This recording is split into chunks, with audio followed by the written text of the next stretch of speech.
What up, what up, what up, what up, what up, YouTube? Welcome back to another episode of Bird's Eye View Show, where we drop in on the biggest major headlines and kind of give our take on it from the standpoint of a young entrepreneur, trader, and hedge fund manager.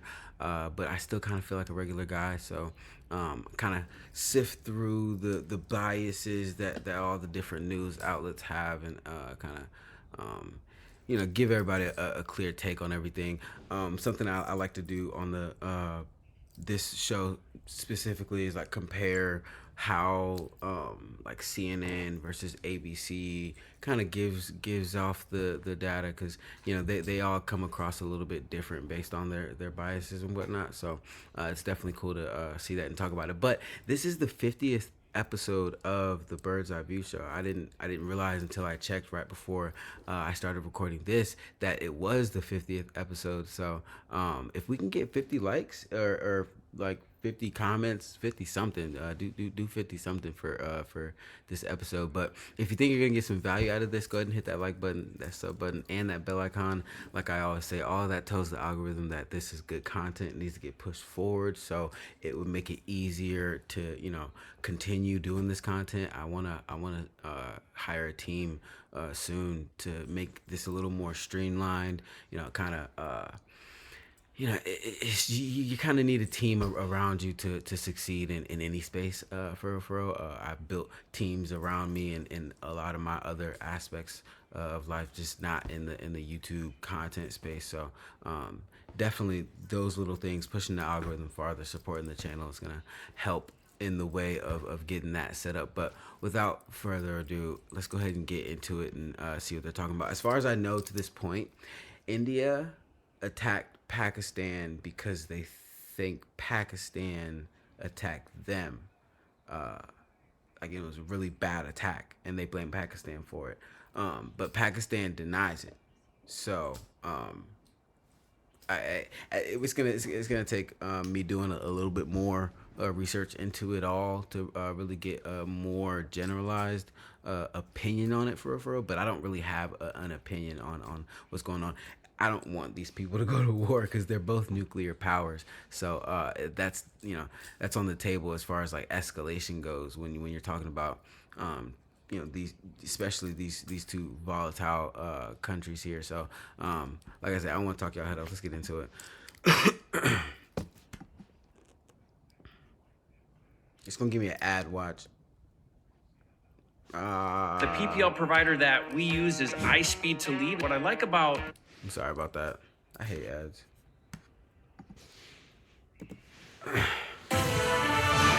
Welcome to The Brief. I'm Jim Sciutto in New York. We begin early What's up, today Jim? with breaking news. India launching a military operation targeting what it calls terrorist infrastructure inside Pakistan and Pakistan-administered Kashmir.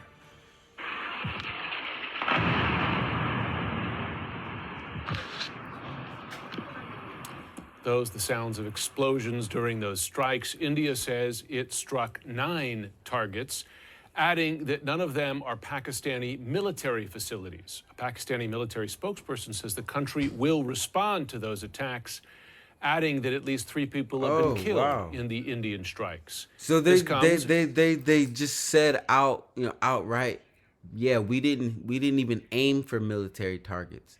That's evil. But I mean, it's a crazy but I mean, since they blame them for the initial attack, they're trying to be equally disgusting, I guess, in that regard. So. After gunmen killed 26 people in Indian-administered Kashmir last month, India blamed Pakistan for those attacks. Nick Robertson is live now in Islamabad, and it's worth reminding our viewers that these are 2 nuclear-armed nations that have fired at each other before. Tell us what the situation is now and concerns about escalation now. There's a real concern about escalation. Pakistan vowed that if India attacked, that they would respond. That was part of their military doctrine. they believe, and I've been speaking over the past few days with very senior security officials here, and they believe that this incident inside Indian-controlled Kashmir, where 26 civilians were killed, that India blamed on Pakistan, that Pakistan denied, they believe that this had now come, the relations with India had now come to a moment, a defining moment, where Pakistan needs to take a definitive stand, because India has threatened to cut off water supplies coming down three major rivers, vital, existential. Security officials describe the water from those rivers. So this is a sort of context. Man, nah, to why if you're threatening to cut somebody water off, they might nuke you, or like at least, escalate. You know what I'm saying? That's a very high level of escalation. You know, because you gotta think from a leadership standpoint, if they're stopping your citizens from being able to, access the bulk of their water, then like the citizens look to leadership like fix this, and leadership's looking off into the distance like, well, now we gotta end them. You know what I mean? So that's not good. This is a moment of extreme potential escalation. Pakistani security officials are saying that they are right now, their air force right now is in the throes of delivering what they describe as a crushing blow to India as a response for this strike. Previously, when I've spoken with Pakistani officials over the past few days, they've said that if India's retaliatory strike, which they thought was coming, they said if it just came in Pakistan-administered Kashmir, that would be something that would be more easily tolerable than striking Pakistan proper, if you will. At least two of the strikes we understand this evening, and we're getting these early details, are in Pakistan proper. This they tried to keep the war a little civil, because it's like, okay, y'all blame us for what happened over there. If y'all attack just this, you feel me? We ain't even finna trip. But they didn't do that. They attacked this, and this. So, Pakistan's probably about to from tweak what out the officials have been speaking about, that this will demand from the Pakistani side a much higher level of response. Again, this speaks to the potential for escalation. How does India respond to this? One of those strikes in Murad K, inside Pakistan proper, was literally just about 20 miles from the border with India. So for their fighter jets, if that's what it was, to come over and strike, that was a relatively easy operation. However, these strikes have been on the audible, if you will, outskirts of Islamabad. Our cameraman here with me, Javid, his house is about an hour from where we are in the center of Islamabad. His house shook. There were two loud explosions, he said, and his house shook from those explosions. So that gives you an idea how close some of the strikes have been to Islamabad. Jeez. Perhaps. Okay. The strikes are close. That's a pretty general idea. Let's see ABC's take on it. Probably going to be somewhere around the same. It's hard to be biased about just something like one this. simple lie but I always caused like me to to check, lose 23 prop they'll firm sift the bias challenges. in there. Yes, you heard that right. 23. How many have you lost now?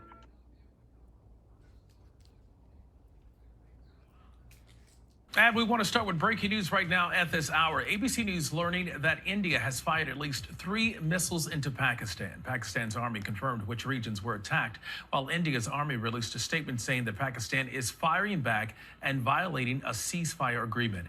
ABC News foreign correspondent Tom Sufi-Burge and ABC News State Department reporter Shannon Kingston are following this story for us. Gentlemen, good to see you, and also our friend there. Tom, what are we learning about the attack at this hour? We are getting word of some casualties?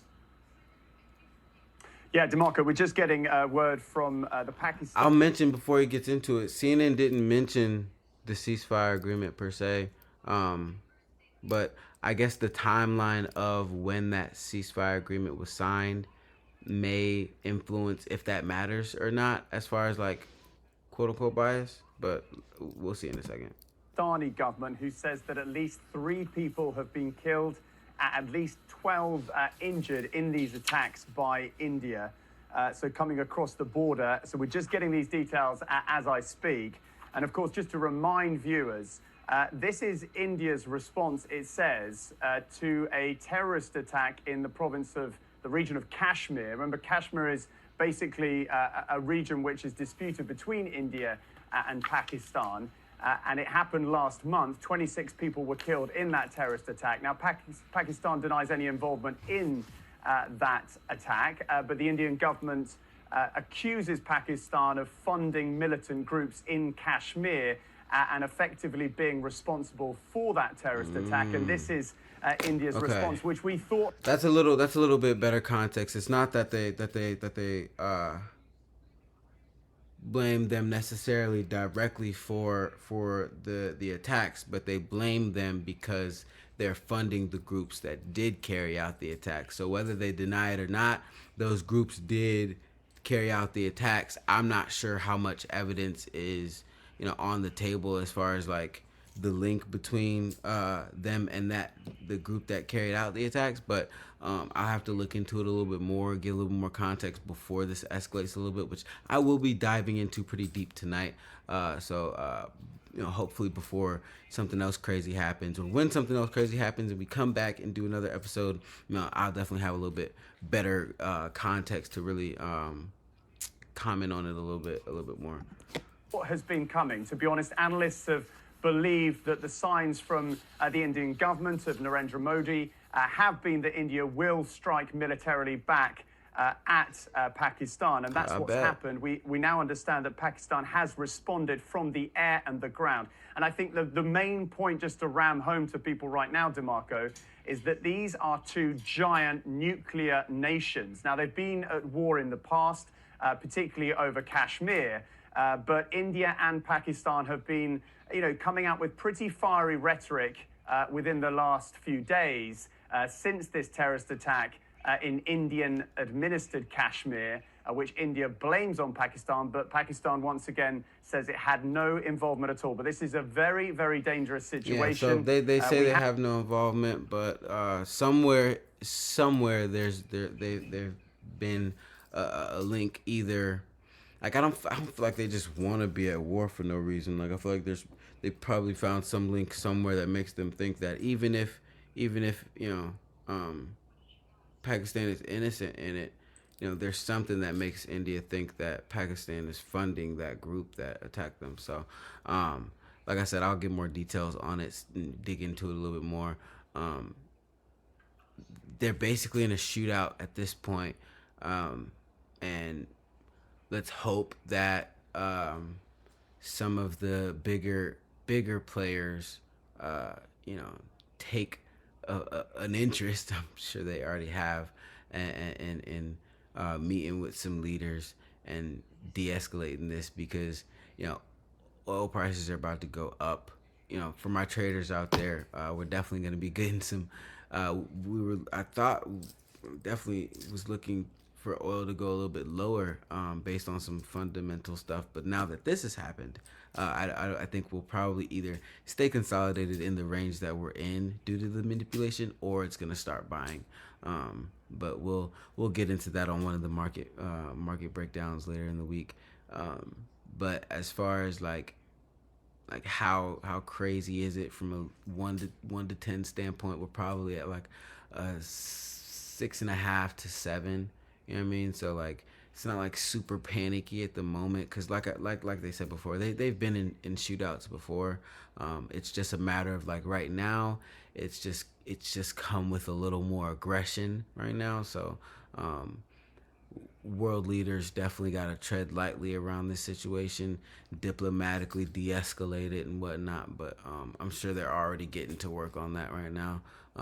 Hopefully one day I hope to be in a position to be one of the people that is called upon to ease some diplomatic tensions and things like that. I've always kind of wanted to be in that position, but I mean, like I'm trying to run the world from a finance standpoint, so I'm sure there's some money involved in some of these de-escalation talks. Maybe not the biggest ones, but like some of the de-escalation talks, because things like this happen around, not like this specifically, but there's conflict around the world all the time, every day. And our government, other world governments are constantly actively mitigating situations to make sure, people can take less losses on, financial situations or aggressive situations like this right here. So it's definitely a complicated world to navigate, but me personally, I take an interest in it. That's why I do the Bird's Eye View show.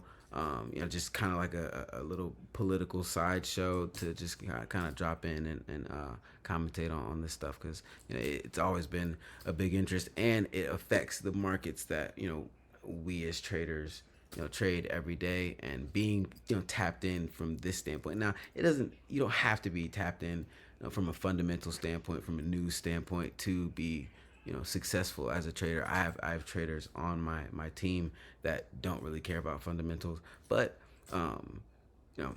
it just makes me a little more comfortable with the way I manage money, for me to be tapped in from this standpoint. So I make it a point to keep y'all tapped in from the same standpoint. So if y'all do ever decide to take on trading, it'll be pretty easy to know what's going on, at least from this side of things, because we got the course and everything to make sure it's pretty easy to get the technicals down. All right, if you got some value out of this, make sure you hit that like button. Again, hit that sub button and that bell icon. I'm sure you got some value out of this because you're still watching this video to this point. All right, I love y'all. Make sure you're kind to somebody today. I'm gonna catch y'all on the next one.